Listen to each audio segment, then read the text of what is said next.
We also have Got it. Thank you. We also have Rachel Musser here with us. Rachel began her fitness journey during her time studying her master's in secondary English education at UVA. She was amazed by the benefits of yoga and breath work for her stress and health.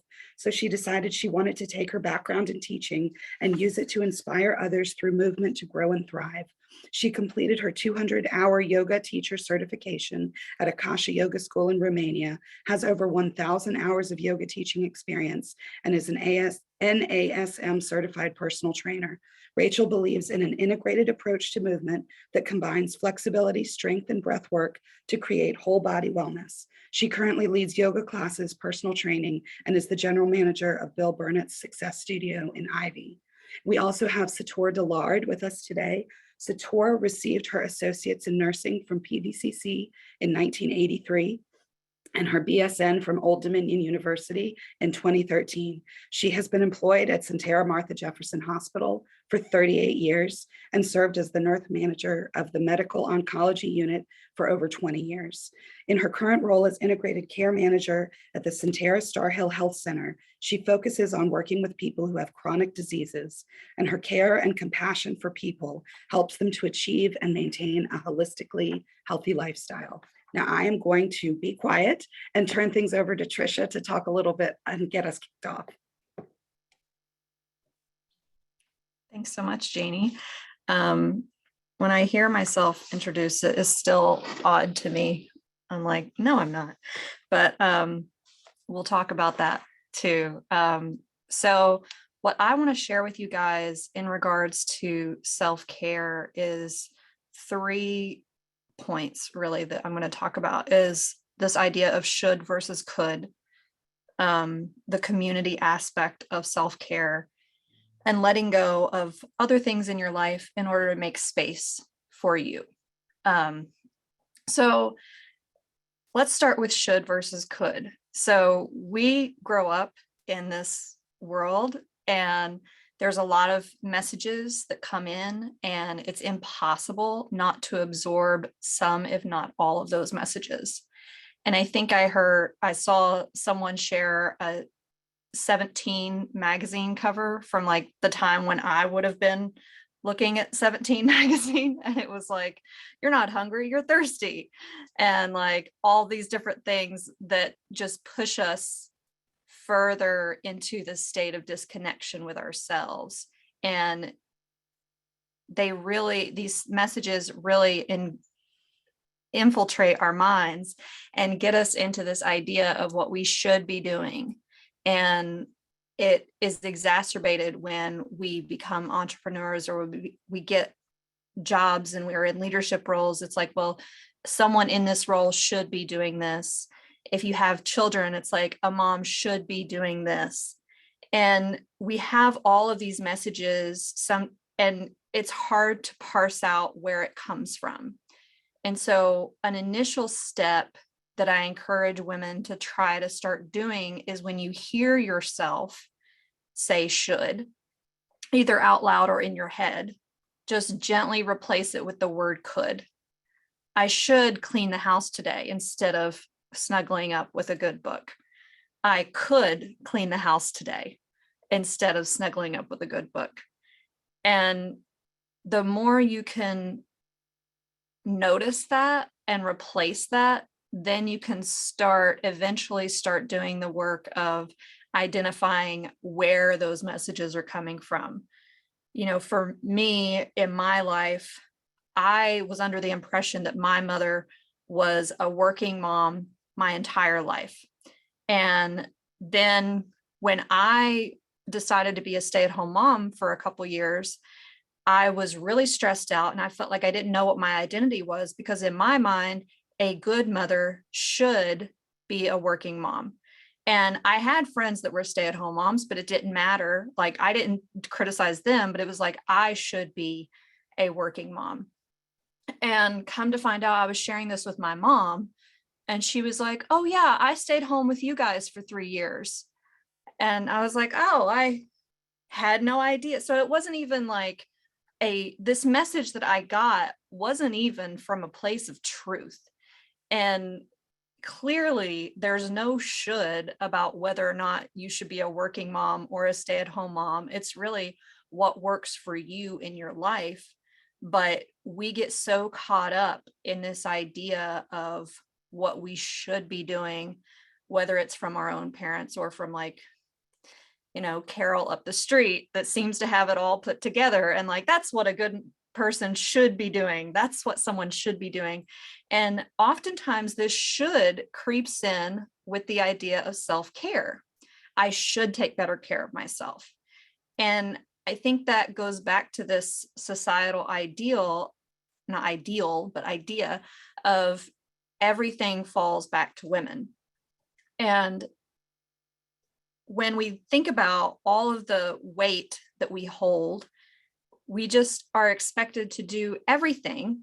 And if we ask for help, it's like, oh, okay, of course you need help. But I'm sure you've all seen that meme where it's like the woman is drowning and it's like, they're like, man, I don't know how you do it. And it's like, no, we're not doing it. We're drowning. Please help. Please help. And it's like, oh, I'm so proud of you. But we get these messages, basically, is what I'm saying. And they come from all over the place and they infiltrate our minds. And eventually we start creating the messages ourselves. We should on ourselves. I tell that to people, like, don't should on yourself, but we do it. And so how can we let go of some of those shoulds and replace it with could? Because when you start to replace should with could, you start opening the door to really evaluating, is this something that I actually care about? Is this in line with my priorities and my values? And if it is, then now you've transformed yourself from being victim to this thing that you just have to do into an empowered, intentional choice that you're making in your life. And if it's not something that you actually want to be doing and you actually care about with your priority, I mean, we all do things.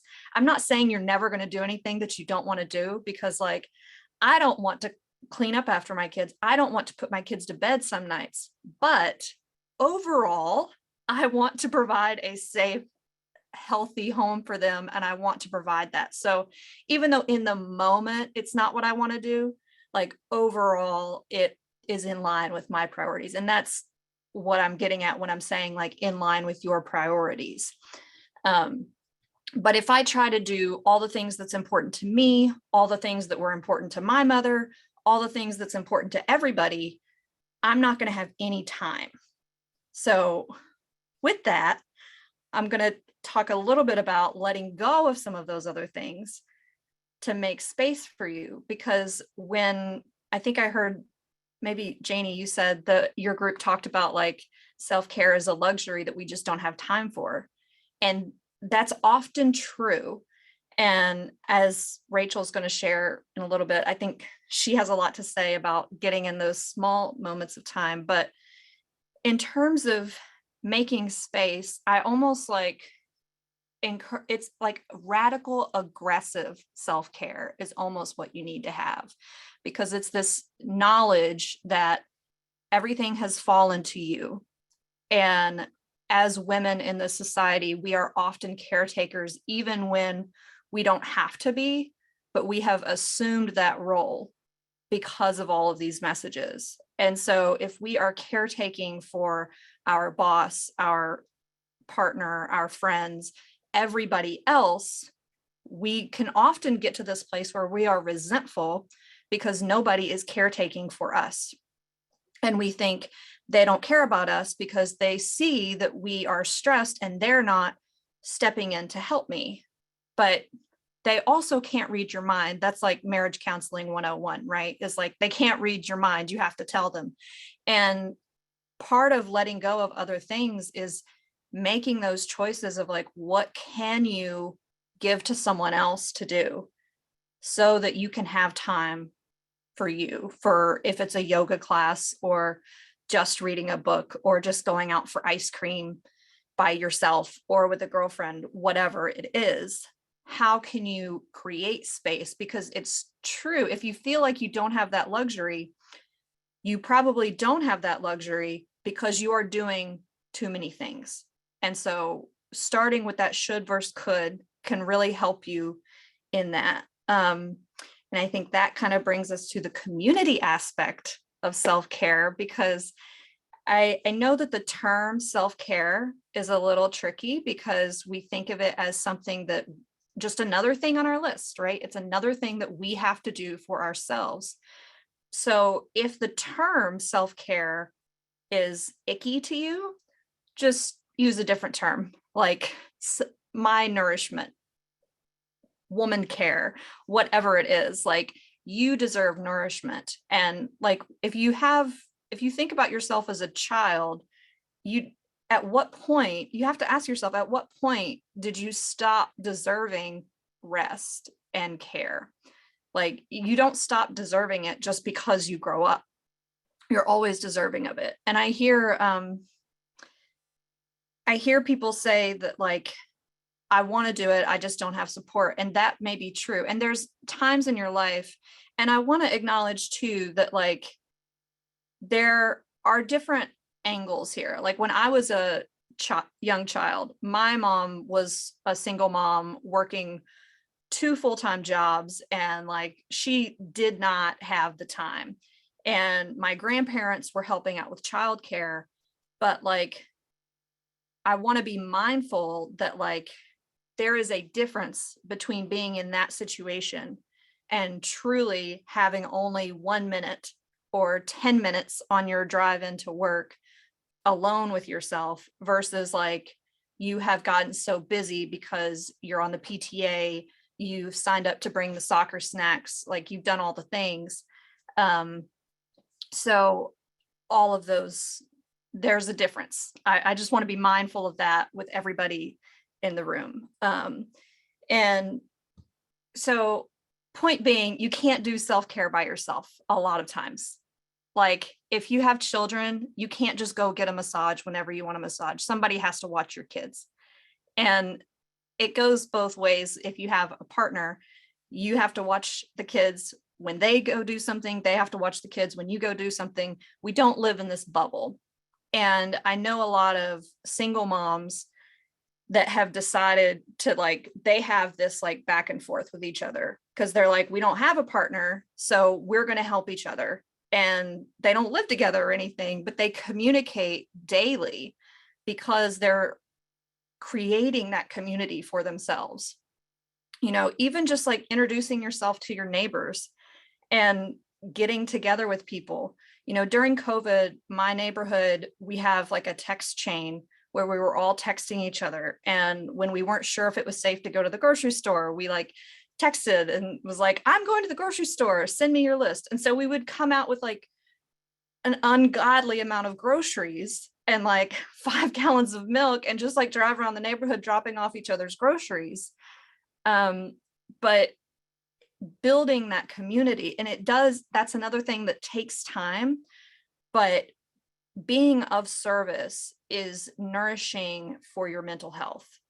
And so when you can be of a lot of people say, I don't want to be a burden, but you're not being a burden. If somebody has the capacity to support you, you are giving them an opportunity to improve their mental health. And in the same way that, like, if you do something for someone and you really don't have capacity, like if your cup is empty and you try to like do a bunch of things for people, that's not going to feel good. You're going to get resentful.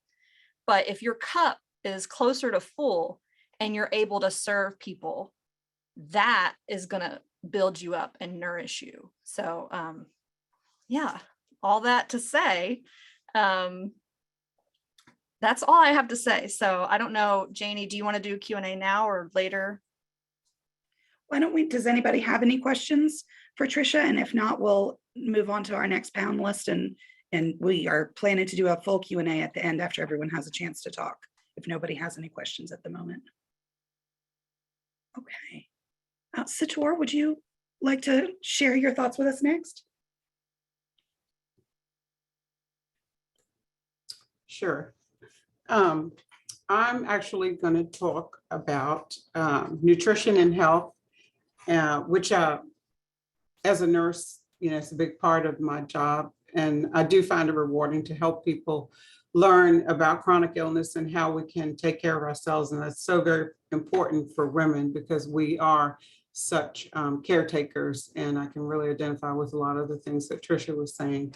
And, you know, all this information. I think this is a great panel and a great time to talk about self-care. So I'm going to speak about the nutrition. I've got some healthy tips, and I can see how, you know, trying to think about being healthy and eating healthy obviously is one more thing to do as we're having these discussions, but it is an important thing to do. And once we kind of add it into our routine, hopefully it won't become a burden or, you know, just one more thing I have to think about doing. But you do have to be healthy to care for your family and your children, to do all these things that you need to do. And you have to be able to continue. You want to be able to continue. So some of these things you may already know, but they are just tips. I teach these in our chronic disease class, and I thought I would just share them with you all as well. We talk a lot about making sure that you're eating plenty of vegetables and fruit, making half of your plate vegetables and or fruit when you do eat. And please don't skip meals if possible. But I know sometimes that does happen, but it is very important to make sure that you do have something for breakfast. You know, it doesn't have to be a big meal. It could be a banana. It could be a small bowl of oatmeal, something quick that you can eat on the fly, but make it nutritious for you and make sure that you are having a carbohydrate food and a protein food when you are having your breakfast.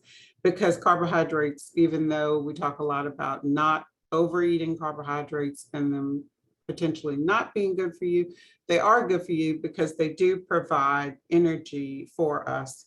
And they work together with the protein when we eat a carb, such as a piece of wheat toast or a cup of oatmeal, and then we add to the wheat toast, we can put peanut butter on there.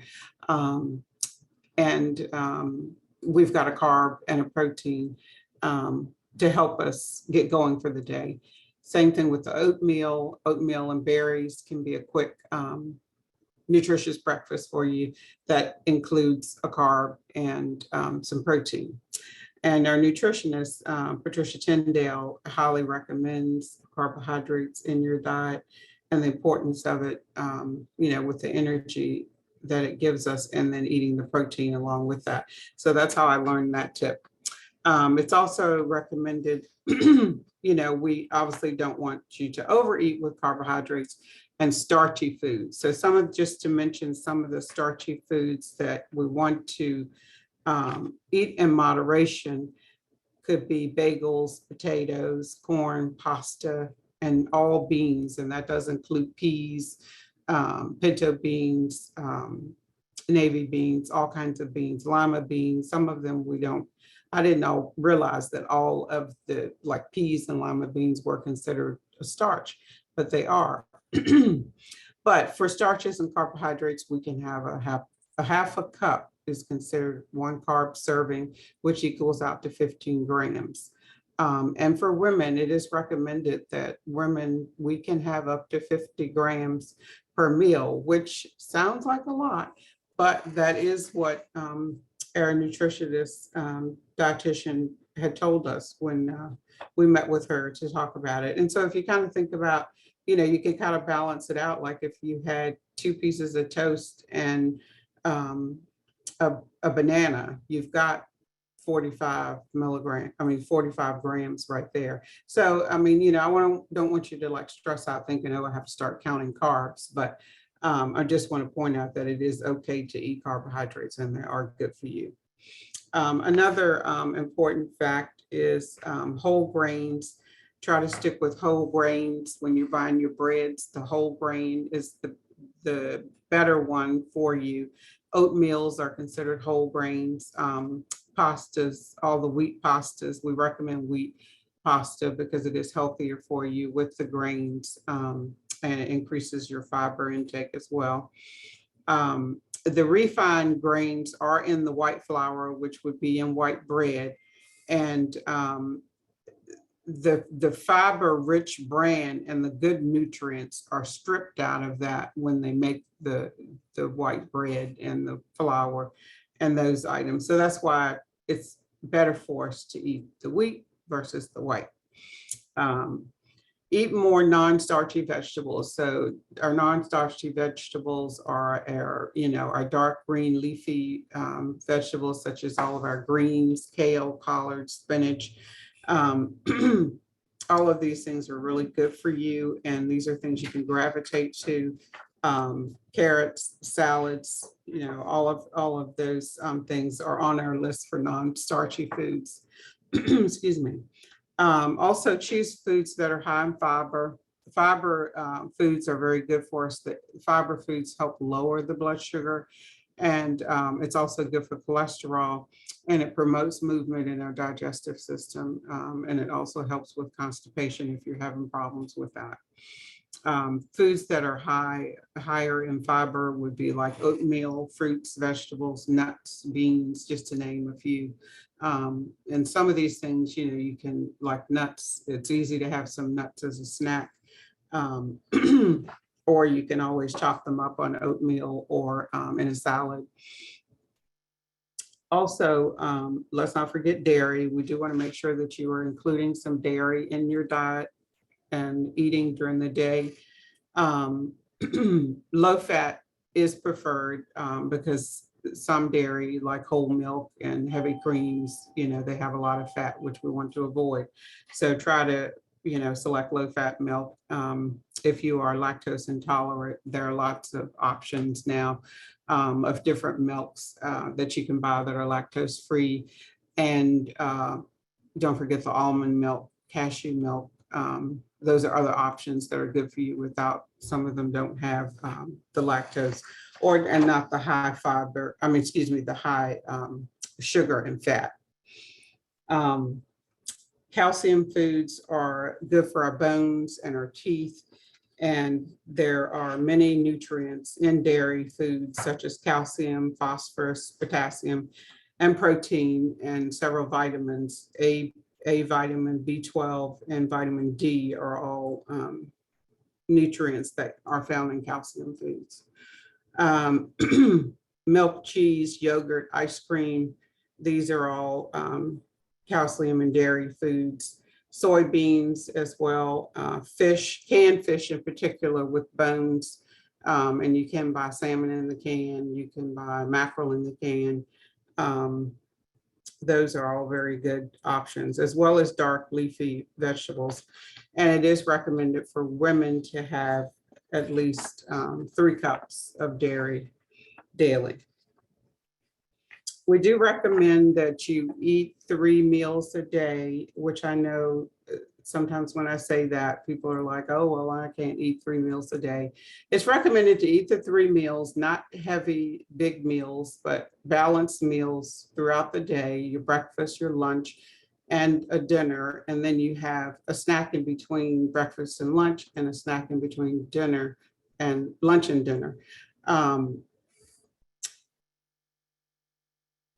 If you're working and busy and going to school and taking care of your kids and doing all these things, if you're going to be out all day away, take a lunch with you where you can pack, a healthier lunch for yourself, maybe a peanut butter sandwich or a turkey sandwich and a piece of fruit and some nuts, where you have some healthy snacks in your bag that you can eat on throughout the day, so that you, when you skip meals, you tend to overeat because you're hungrier. So if you don't eat breakfast and it's midday now, or it's lunchtime, you're really hungry. So you might be more inclined, to grab some of the unhealthy options at fast food places and things that just aren't as good for you. And if you just kind of think about things that you like that you could eat that are healthier and kind of focus on that being your routine and putting it in part of your daily routine, it won't seem like it's such a burden. Once you get used to it,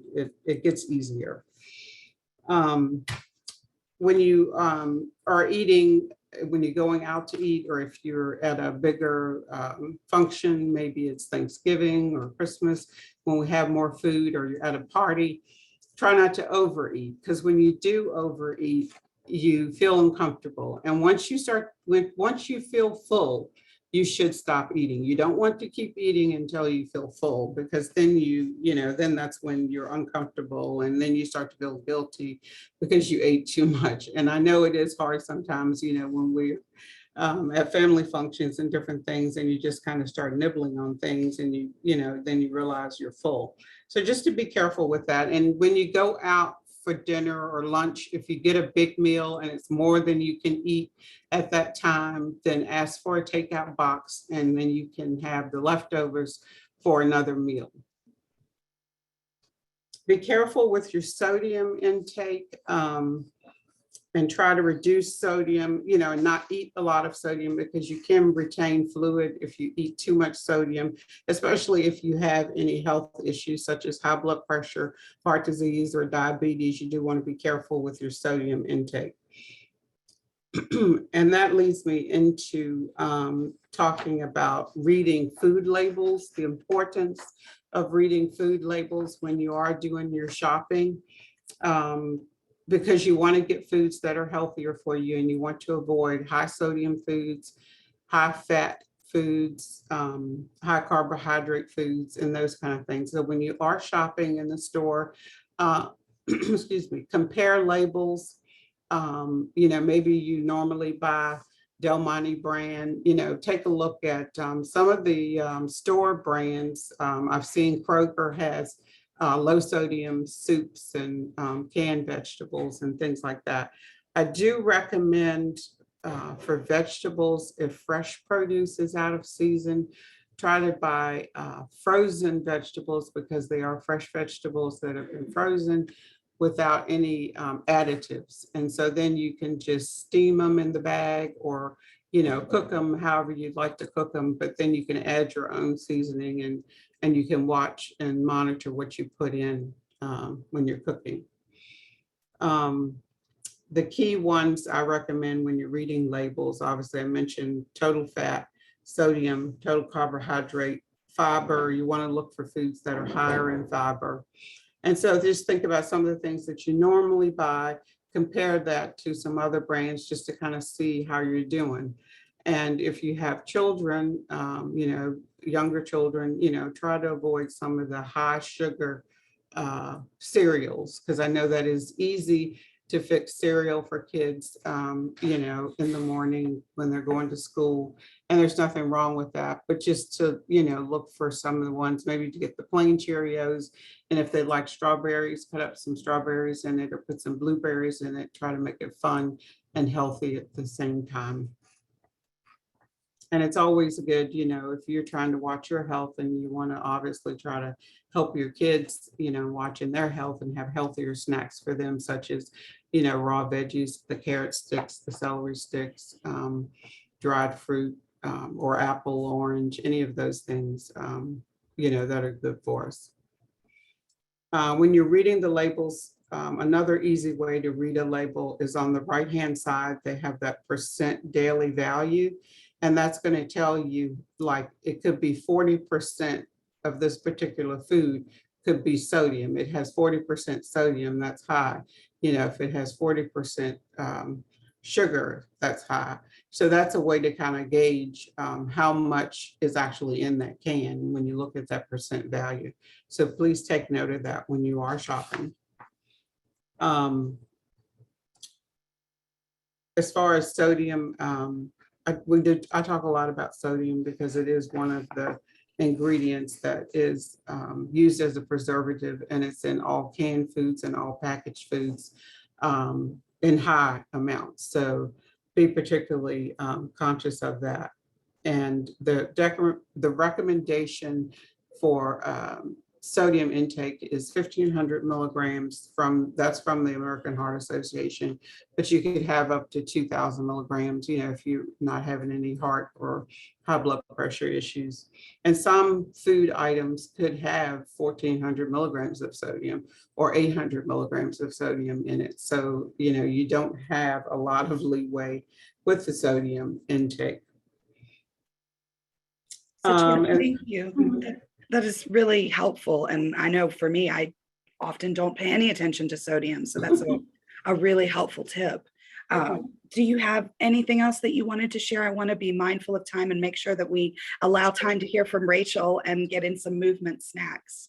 Right. The only other thing I wanted to add was just water intake, the importance of drinking water and how important that is for our body.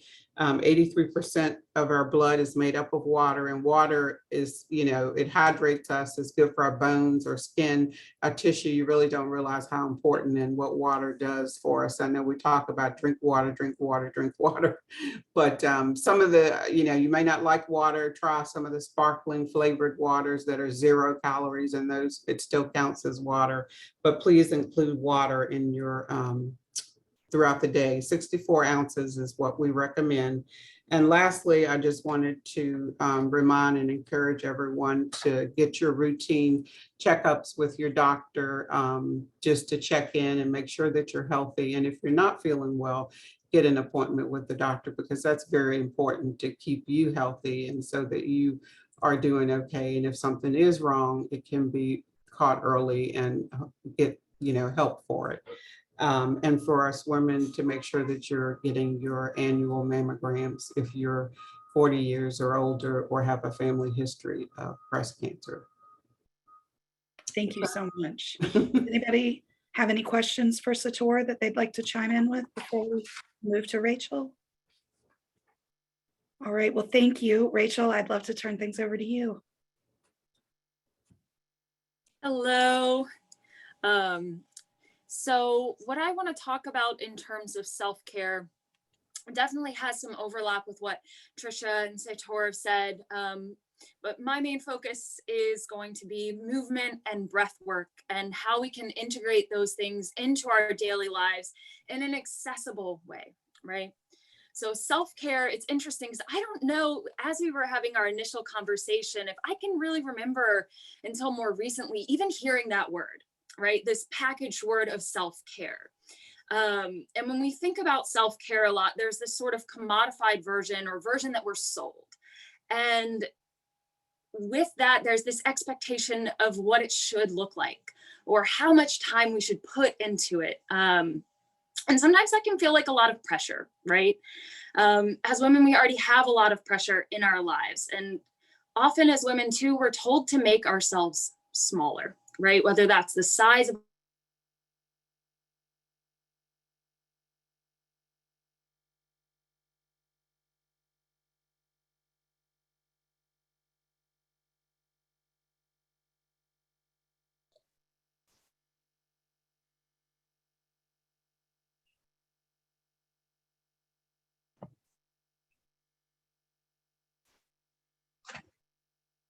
Rachel, if you can hear us, you're frozen.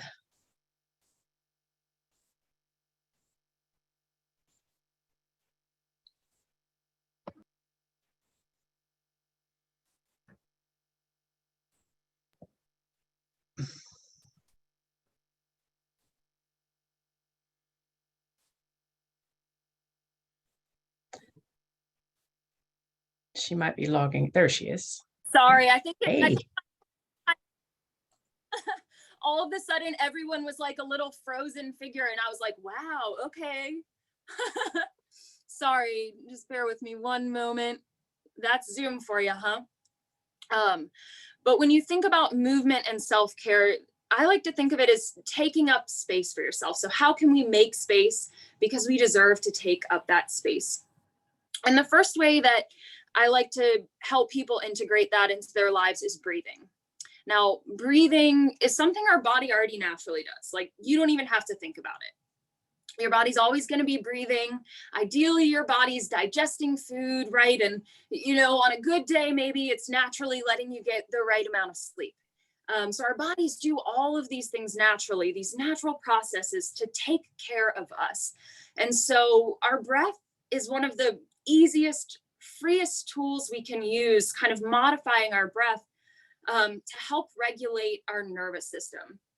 So when we think of self-care, a lot of times we think about implementing it when we're feeling stressed. And I think that can be a great place to start, right? So when you start thinking about how can I use my breath to help myself find this embodiment, to begin to explore and become at home in my body, you think about just checking in with your breathing at first.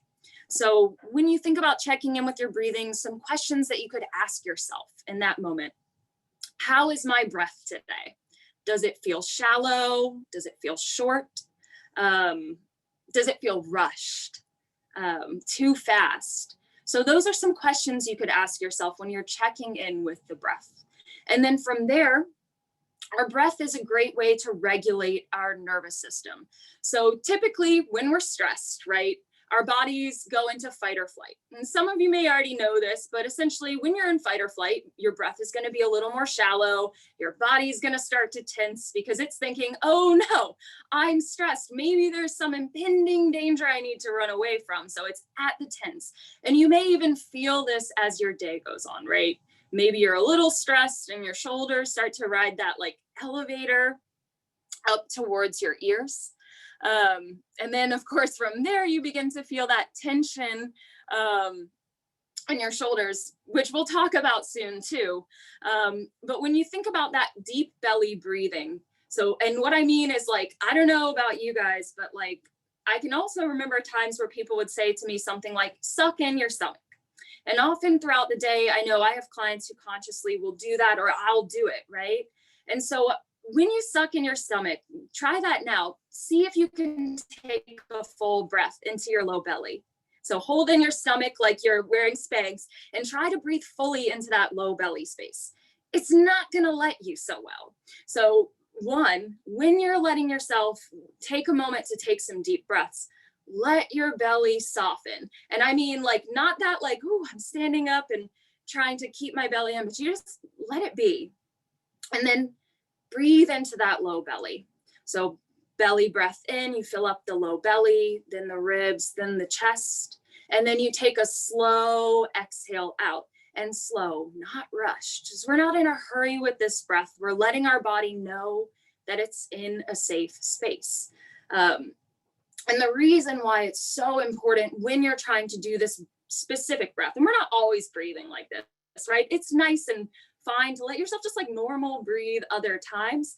But when you're trying to breathe to help your body de-stress, your low lungs are rich in parasympathetic nerve receptors. And what that means for you is that when you breathe into those low lungs, it's going to simulate that part of your nervous system that puts you into rest and digest. Right? So like a baby's belly, when they're falling asleep, you see it really swell and come down because they're calming themselves naturally. It's the same thing here. So with that breath, that's step one of how you can use yoga, breath, movement to kind of check in. And then step two, when it comes to movement, usually there's a couple things I like to think about when I'm thinking of ways to integrate movement into your daily life. And the first thing that I would think about is lowering the barrier to entry. So like Trisha was saying earlier, so often we have this idea of what self-care should be. And movement is similar. We have an idea of what it should be, or how much we should do, or how often we should do it. So let go of all that and say to yourself, what does my body need today? And that can just be as simple as taking a moment to check in. So we've checked in with our breath. We've said, how's my breathing today? And then we take a moment to check in with our bodies. And often when you find that quiet moment, it could be, and I'll say this to clients, maybe this is the first time you've done that today, like really had a moment to slow down and check in with yourself. See how your body is feeling. And, you know, whatever comes up, trying not to judge yourself as your body tells you how it's feeling. Maybe your body feels tense, or you're holding on, or you're holding in your belly, or you're holding up your shoulders, or some combination of all of those things. So you're noticing the state of your body. And as we begin to notice the state of our bodies, our breath, we can begin to check in with our mind or our spirit. How am I doing right now in this moment? How can I learn to be with myself, to come into embodiment in my body? So you've lowered that barrier to entry. then the question is, how can I fit this in? Because we've already talked about this idea that self-care is another thing that you have to do. And most of us already have a lot on our plates, and we work and we have other obligations, and then we get home and we're tired.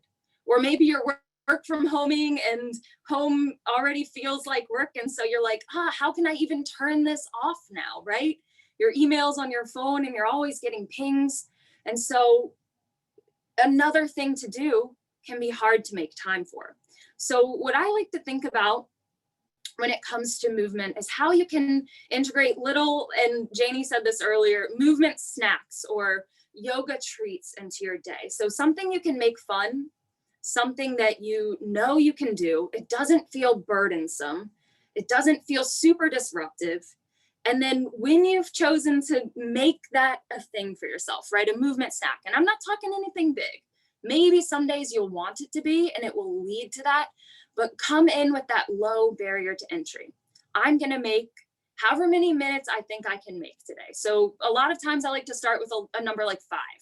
It's enough time to breathe. It's enough time to do 1 or 2 little stretches.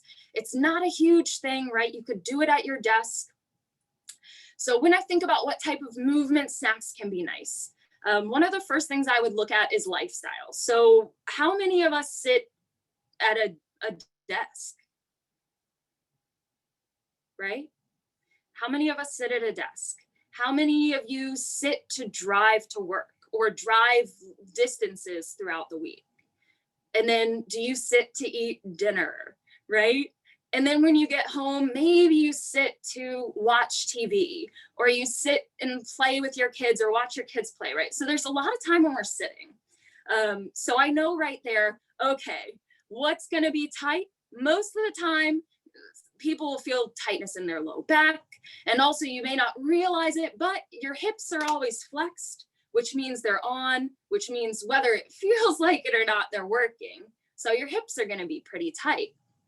And another thing with desks, with phones, computers, TVs, all of these screens that most of us have to look at the course of the day, is that as the day goes on, your head kind of comes into this like forward tilt, your shoulders come into this forward tilt. If you're stressing, then also maybe your shoulders come into the upward forward tilt. So my coworkers and I have jokingly called that, and they call me out when I'm sitting like that, because outside of movement, I do admin work, so I'm at the desk. You turn into a desk goblin. So you're like this, you're kind of at the desk and you're leaning forward and everything just doesn't feel great. So you look at all those things, right? Your shoulders are tight, maybe your back hurts, and you say, how can I take 5 minutes of my day to make myself feel better? And once you've committed to that, how can I do that proactively? So not just when my shoulders feel like I want somebody to like take their elbow and like dig in until I make a face, or like until my low back feels like there's someone knifing me there, right? How can I do that when I feel good too, right? So on a day where your body doesn't hurt and you don't feel stress, can you still give yourself that time to explore? So what I had proposed is that I would lead you all through kind of what that would look like.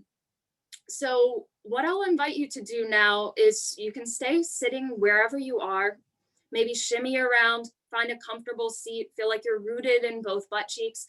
And then if it feels okay, you can let your eyes close, okay? So I'm gonna lead you through a little movement snack or a yoga treat here. So letting those eyes flutter closed if that feels okay. And then we're just gonna take this moment to check in. So without judgment, you're noticing how your body is showing up right now. Where do you feel tension and tightness? And also maybe in this moment, where do you feel ease? Where do you feel lightness? Just noticing those things as they come up. And then we'll take a moment too to check in with the breath. Does it feel fast or slow? Does it feel rushed? How can you soften here? And then two, how do you feel in your mind, right? How are your thoughts showing up in this moment? Are they loud? Are they lots? And as those thoughts come and go, resisting the urge to judge yourself for them. It's normal to have thoughts, but also beginning to become aware of what thoughts serve you in this moment. And as those thoughts come and go like waves, and that breath comes and goes, any of those thoughts that come up that don't serve you, you can put them to the side for now. And then let's let that belly soften. Take a deep breath in through the nose, filling up the low belly, the ribs, the chest. Let it swell. Hold for a moment, then exhale. Feel the chest fall, the ribs draw together. Let that belly soften. Let's take 2 more like that. Belly balloons, ribs expand. Let that chest go broad here. Everything fills until your cup feels full, and then let it go slow. Last one like this. And as you exhale the next time, maybe even open your mouth and sigh out audibly.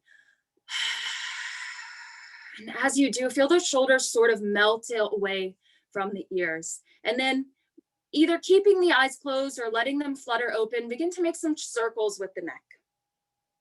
These can be big or slow. They can be fast or small, whatever they need to be. And as you circle the neck around, I invite you to sort of explore. So we're looking for those sticky places. And if you find a place that feels particularly sticky today, I invite you to pause and lean into it and take that deep belly breath, that full swelling breath, and let it crest and fall. Beautiful. And we'll draw the head back to stillness and center and go ahead and switch directions. So leading opposite way, you're swirling that head around, looking for those spots that need extra love, leaning into them, breathing into them.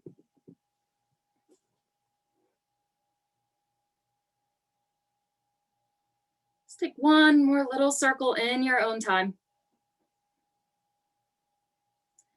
Beautiful. And we'll draw that head back to stillness and center. And we'll let our eyes all flutter open. And you'll take your right hand, bring it to your left ear. Then use that hand to guide your right ear to your right shoulder. And then you're going to take your chin and tuck it towards your left shoulder, like you want to give yourself like a quadruple chin here. So really suck your chin in towards that shoulder.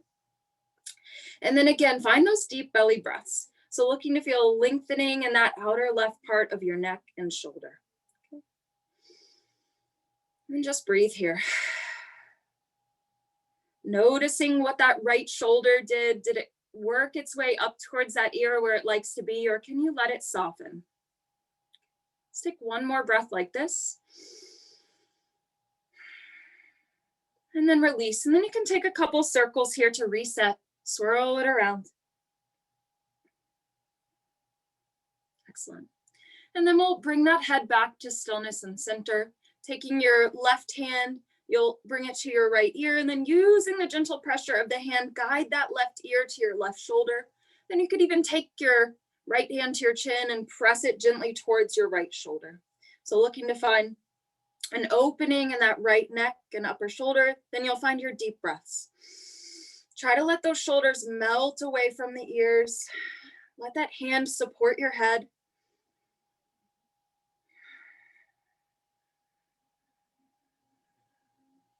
Let's take one more big breath here. And release. And then you can take those gentle circles. Roll it around. Okay. And then we're going to take a moment to stand. So many of us sit for a good portion of our day. So we're going to take a moment to stand up. Okay, so you're finding space to stand. And then I want you to take a big breath in, reach those arms up overhead, find length. And then you're going to exhale, take a generous bend to the knees as you fold forward. And when you fold forward, grab a hold of your elbows and let the top of your body hang here. So we're shifting the weight slightly into the toes and letting those arms rock side to side. And as much as it's available in your body, I want you to let those arms grow weightless. Okay. Maybe it even feels good to close the eyes here. So always an invitation to do that throughout this movement snack. Beautiful. Then we're going to release those elbows and take a slow rounding up the sand. So take your time here, round up to stand inch by inch. That head's the last to lift. Let that blood come back in, and then roll those shoulders up and down. And as you let those shoulders come away from the ears, you can maybe take that sigh out again, letting them relax. Okay. And since I have you standing, we're going to do one more stretch, and then that's all you'll need for this little movement snack. So I like to place my hand on a stable chair if you have one available. Okay. And then you're going to root into your right foot. So this is going to require a little balance. So that's why I like to have that chair nearby. And I'm going to draw my left foot in towards my butt and then reach for that left foot. Okay. Depending on your space, you could also at home, right, put your foot onto the edge of a chair. If it's not a rolly chair like mine, this is slightly problematic, and let it rest there. That can also be a nice way to get this stretch at home or in an office. Okay. And then you take that left butt cheek and press it forward. That's going to dig into the top of that hip.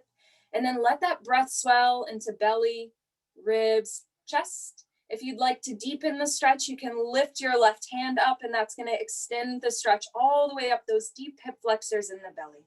Let's take 2 big breaths like this.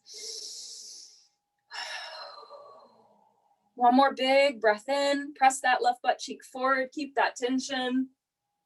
And release. Then we'll switch sides. So either grabbing for that right foot, or you could rest it on a sturdy surface if it's the right height for you. Okay. Then you'll press your right butt cheek forward. Find that opening in the hip. So the opposite of what we're often doing. And if it felt good, you can extend that line of energy through the right fingertips, and we'll find a couple breaths like this. Okay. So let that belly swell, the ribs expand, the chest expand. Beautiful. One more like that. And release. And then we can come back to sit.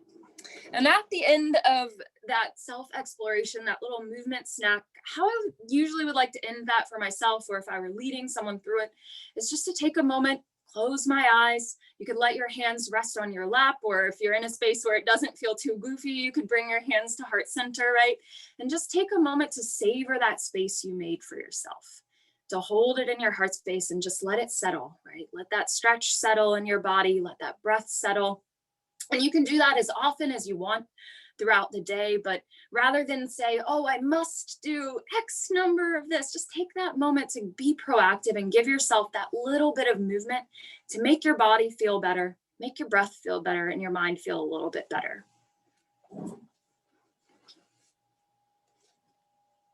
Okay.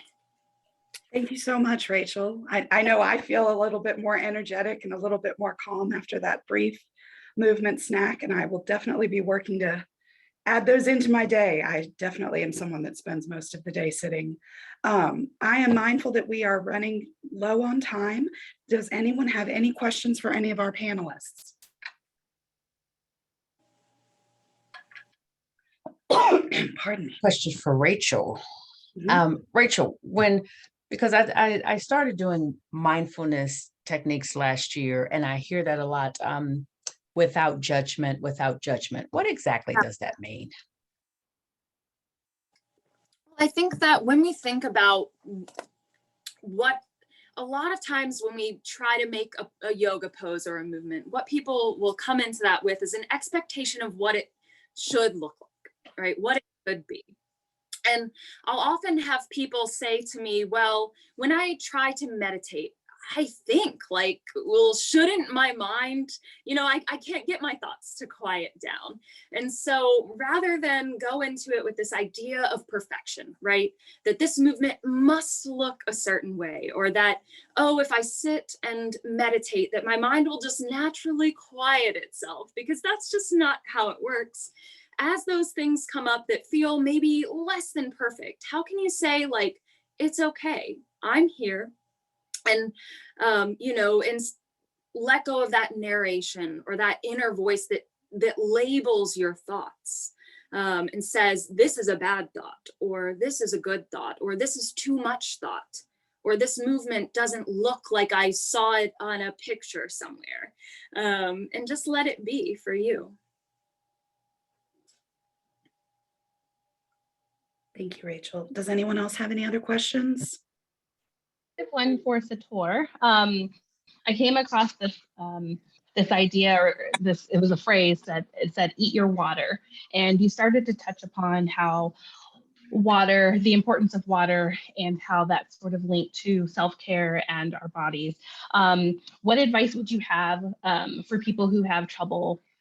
You started to mention some water alternatives, but what about in terms of foods that have high water intake? What would be some suggestions you have for the group on eating your water, and what foods we could look at that are healthy and have that water intake to help us reach that, you know, that 64 ounces, I think it was, a day? Right.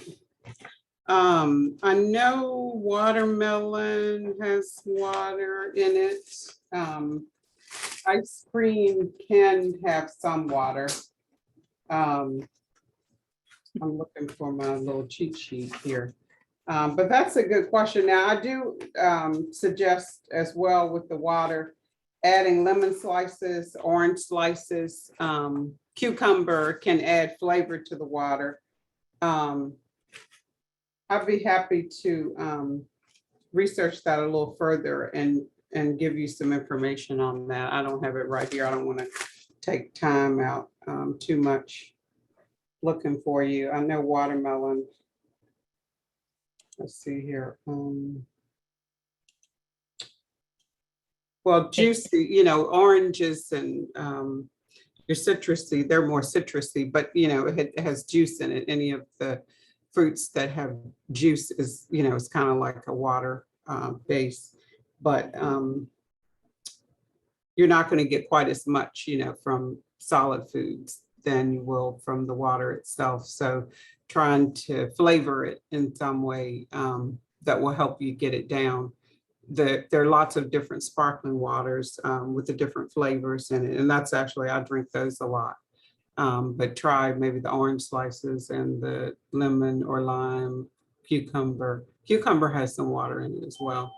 And thanks, Tiffany. I see that you put celery, so thank you for putting that in. Any other questions? I know we are almost out of time. Well, thank you. No question. I just wanted to say, I put strawberries in the water. Do that, and that tastes really good because I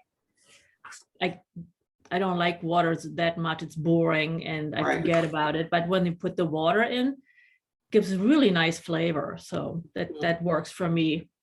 Yeah, I'll try. that's Yeah. great.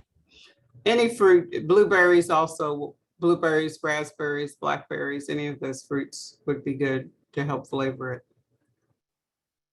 Excellent. Hey, Janie. Yeah. If you just want to give a heads up about Fun Day in May. Yes, I was. Yeah. Thank you, Andrea. So thanks everyone for being here with us today. We are going to be partnering with the MBA, the Minority Business Alliance, for our May meeting, and we will be at CCC Camp on, bear with me, May the 24th. So we're going away from our traditional third Thursday of the month schedule to partner with MBA. We will be on our regular schedule for April. We'll be meeting on April 21st, and we are working on confirming the speaker and other details for that meeting now.